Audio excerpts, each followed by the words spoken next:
आज हम एक जगह से गुजर रहे थे तो हमें एक कबाड़िए की दुकान पे एक पुराना इलेक्ट्रिक बाइक नज़र आया जिसमें पता नहीं क्या मसला था, लेकिन हमने इसको जो ख़रीद लिया। इसको हमने कैसे ख़रीदा और इसको कैसे ठीक किया आज की इस वीडियो में मुकम्मल देखिएगा। चलने से पहले आप लोगों ने बताना है कि इसकी कबाड़ में कीमत क्या होनी चाहिए और अगर हमें ये जो है मैक्सिमम कितने पैसों का इसको ख़रीदना चाहिए था। तो दोस्तों इसको उठा के हम अपनी शॉप पे ले आए। यहाँ पे भी इसको हमने ठीक करना है, तो मैंने कहा अपने दोस्तों को मुकम्मल इसको ठीक करने का तरीकाकार भी सिखाते हैं। इसके पीछे यहाँ पे एक पेज लगा हुआ है, जैसे हम इसका पेज खोलेंगे तो इसकी सीट बाहर निकल के आ जाएगी। यहाँ पे एक ओवरलोड लगा हुआ है, पॉजिटिव नेगेटिव की दो तारें भी यहाँ पे पड़ी हुई हैं। अब सबसे पहले हमें ये पता नहीं था कि ये 12 वोल्ट पे चलता है, ये 6 वोल्ट पे चलता है। अगर हम इसको 12 वोल्ट दे देते 6 वोल्ट की जगह, तो इसकी यूएसपी लगी है वो फ़ौरन से सट जानी थी। अगर ये 6 वोल्ट का होता इसको हम 12 वोल्ट दे देते। तो लिहाजा हमने इसको डायरेक्ट 12 वोल्ट नहीं दिया, पहले यहाँ पे बैटरी की मदद से 6 वोल्ट दिया, तो किसी किस्म का कोई रिस्पॉन्स नहीं हुआ, कोई किसी किस्म का ऑन नहीं हुआ। फिर हमने इसको जब 12 वोल्ट दिए उसके बावजूद ये ऑन नहीं हो रहा था, यानी कि ना ये 6 वोल्ट पे ऑन हुआ है ना ये 12 वोल्ट पे ऑन हुआ है। दोस्तों अब यहाँ पे हमने इसका जो है ओवरलोड सबसे पहले उतार के चेक करना है कि अक्सर का ये खराब हो जाता है। तो जो ओवरलोड का आउटपुट साइड है, इसको जब हमने यहाँ पे 6 वोल्ट पे दिया, मोटरसाइकिल का थोड़ा सा ऑन होकर फिर बंद हो जाता था, जिसका मतलब ये था कि ये करंट इसके लिए ना काफ़ी है। फिर हमने इसको जब 12 वोल्ट दिया तो ये बिल्कुल ऑन हो चुका था।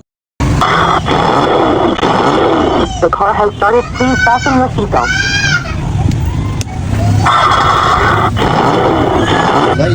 तो दोस्तों यहाँ पे भी ये स्टार्ट तो हो चुका था, ना इसकी लाइटें ऑन हो रही थी, ना ही ये फॉरवर्ड ना ही ये रिवर्स जा रहा था, यानी कि बिल्कुल कोई किसी किस्म का रिस्पॉन्स नहीं आ रहा था। तो दोस्तों सबसे पहले यहाँ पे एक बटन लगा होता है इसके नीचे से, जब हमने पॉइंट इसको उतार के ये चेक किया, यानी कि इसको डायरेक्ट किया, तो ये तब भी ऑन नहीं हो रहा था। अक्सर औकात उस बटन का भी मसला होता है। फिर हमने यहाँ से ओवरलोड से एक तार उतार दी, इसको पॉजिटिव और नेगेटिव यहाँ पे हमने डायरेक्ट वोल्टेज दे दी, यानी कि ब्लैक वायर हमारी नेगेटिव थी, ये पॉजिटिव थी। जब हमने इसको जोड़ा तो ये किसी किस्म का ऑन वगैरह नहीं हो रहा था, फॉरवर्ड पे भी ना रिवर्स पे भी। तो दोस्तों जब ये इस तरह ऑन नहीं होता तो अक्सर औकात इसका ये जो बटन होता है जो इसको रिवर्स फॉरवर्ड करते हैं, ये भी ख़राब हो सकता है। अभी हमने यहाँ पे इसकी सारी स्विच असम्बली उतारनी है, उसके लिए यहाँ पे हम टेस्टर का सहारा लेते हुए इसकी ये सारी स्विच असम्बली उतार लेते हैं। अब दोस्तों यहाँ पे हमने दो तारें कोई भी पॉइंट को शॉर्ट कर देना है, जैसा कि अभी आप देख सकते हैं चिमटी की मदद से इसके जो है मैं पॉजिटिव और नेगेटिव दो किसी पॉइंट से, यानी कि राइट पे या लेफ्ट पे, जैसे भी मैं इसको चाहूँ तो यहाँ पे शॉर्ट कर सकता हूँ। सबसे पहले मैंने नीचे वाले दो पॉइंट जो है चिमटी की मदद से शॉर्ट कर दिए, फिर टेस्टर की मदद से जब मैंने टेक दी, जब इसको चला के चेक किया तो ये ऑन हो गया था। इसका एक टायर घूम रहा था, दूसरा टायर नहीं घूम रहा था। अब दोस्तों इसका एक टायर घूम रहा है, दूसरा टायर नहीं घूम रहा। अभी पहले हम उसको सेट कर लेते हैं, फिर इसके ये बटन वगैरह भी चेंज करेंगे, क्योंकि ये मसला ही नहीं कही है, जब हमने इसको डायरेक्ट किया तो वो ऑन हो गए हैं। तो दोस्तों अभी हम इसको खोल लेते हैं। इसको खोलने के लिए यहाँ पे 17 नंबर की गोटी का इस्तेमाल होता है और इसके यहाँ पे नट हमने खोल लेना। जैसे हम इसका नट खोलेंगे तो ये टायर इसका इजीली बाहर निकल के आ जाएगा और मोटर और गियर भी बाहर निकल के आ जाएगी।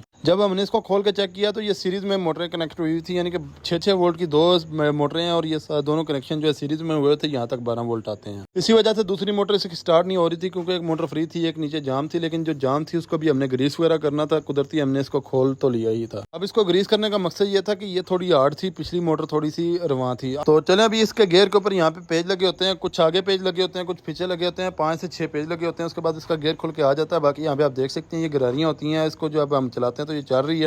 अलबत्ता यहाँ पे हम इसको जो है ग्रीस वगैरह कर देते हैं, तो क्योंकि थोड़ी सी हार्ड थी, तो जब इसको ग्रीस वगैरह करेंगे तो ये ऑटोमेटिकली नरम हो जाएगी।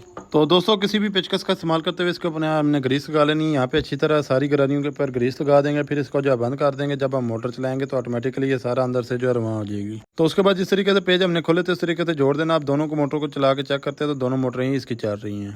तो दोस्तों अभी इसकी जो टेस्टिंग कर लेते हैं। जैसा कि ये लड़का आप देख सकते हैं माशाल्लाह से इसका 63 किलो वजन है, और जैसे ही इसके ऊपर बढ़ा के हमने बटन को डायरेक्ट किया, जब इसको तार लगाता है तो देख सकते हैं ये आगे भी चल रही है। फिर जब हमने इसको पीछे किया तो ये पीछे भी चल रही थी। तो चलें दोस्तों अभी इसके जो बटन है अभी चेंज कर लेते हैं। इसका भी बड़ा आसान सा तरीकाकार होता है। ये जो दो थिम्बल आपको नजर आ रहे हैं, पॉजिटिव और नेगेटिव, साथ छोटे छोटे जंपर है, ये इनपुट है, सेंटर से इसकी आउटपुट हो जाती है, और फिर एक साइड पे इसके पेज जो है थिम्बल जो है क्रॉस में लग जाते हैं। उससे होता है कि एक सेंटर में एक मरतबा सीधा करंट होता है, एक मरतबा अल्ट्रा करंट होता है। इसी तरीके से वो फॉरवर्ड और रिवर्स चलती है। तो दोस्तों सेम इसके साथ का बटन हमने मार्केट से ले आना है। ये बटन हम ले आए हैं। अब यहाँ पे सेंटर में हमने आउटपुट की तारें लगा देनी है, एक साइड पे हमने पॉजिटिव और नेगेटिव लगा देनी है। इसी तरीके से उसके दो थिम्बल लगे होते हैं जो कि पॉजिटिव और नेगेटिव है, वो फिर हमने क्रॉस में लगाने होते हैं। जैसा कि ये नेगेटिव है तो नेगेटिव के बिल्कुल क्रॉस में हमने लगा देना दूसरी साइड पे। इससे होगा ये कि जब ऊपर बटन करेंगे तो इसको करंट बिल्कुल सीधा मिलेगा, जब नीचे बटन करेंगे तो इसको करंट उल्टा मिलेगा, जिससे मोटर फॉरवर्ड और रिवर्स होगी। तो माशाल्लाह से भी आप देख सकते हैं बटन चेंज करने के बाद ये बेहतरीन किस्म की जो काम कर रही है। अब यहाँ पे एक इसका पुश बटन खराब है, इसको भी चेंज कर देते हैं। इसको चेंज करने के लिए इसका यहाँ पे हमने एक लिवर उतार लेना है। लिवर उतारने के बाद ये पेज खोलने के बाद ये बटन इसका बाहर निकल के आ जाता है। ये पुश बटन होता है, जैसा कि जैसे हम इसको पुश करते हैं ये ऑन होता है, फिर जब हम इसको छोड़ते हैं तो ऑटोमेटिकली ऑफ हो जाता है। बाकी बैटरी के लिए आप जिस बैटरी से हमने टेस्टिंग की उसके साथ हमने BMS कनेक्ट कर दिया 20 एम्पेयर का। इसी BMS की मदद से ये ओवरलोड प्रोटेक्शन भी इसमें आ गई है। और माशाल्लाह से देख सकते हैं ये बेहतरीन किस्म का ये काम कर रहा है। ये लड़का भी आपको बैठ के चला के चेक कराता है। ये बटन अभी इसके ओके हो गए। अभी यहाँ पे आप देख सकते हैं ये आगे जा रही है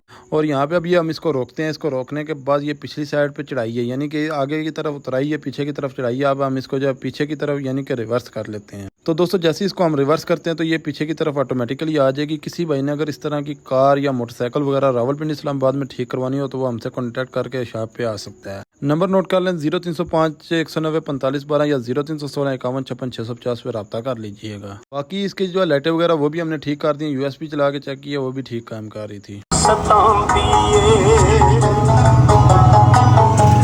आइए अभी रेट की बात करते चलें। इस कबाड़िए को हमने 3000 रुपया इसका दिया और 3000 रुपये का हमने स्टैंड वाला एक पंखा, जो कि इसका नीचे वाला स्टैंड नहीं था बाकी पूरा पंखा था, वो हमने इससे परचेज़ किया था। तो दोनों चीज़ें हमने 6000 रुपये की परचेज़ किया। आपने बताना है कि ये रेट अच्छा है या नहीं। बाकी जिस खुश नसीब के लिए ये मोटरसाइकिल आई है वो भी देख सकते हैं माशाल्लाह से भी चला रहा, रात का टाइम है और माशाल्लाह से बेहतरीन किस्म का ये इंजॉय कर रहा है। बाकी ये बाइक के ऊपर सारा वगैरह खर्चा वगैरह करके बैटरी हमने पुरानी यूज़ में गई है, तो वो तकरीबन टोटल जो खर्चा हमारा 5000 रुपये में हमें पड़ा है। बाकी आप लोगों ने अगर ये वीडियो मुकम्मल देखी है तो कमेंट सेक्शन में फुल लाजमी लिख के जाइएगा। बाकी किसी भाई को इस तरह की रिपेयरिंग वगैरह करानी हो तो वो रब्ता कर सकते हैं। मिलते हैं नेक्स्ट वीडियो में। अल्लाह हाफ़िज़। जज़ाकल्लाह।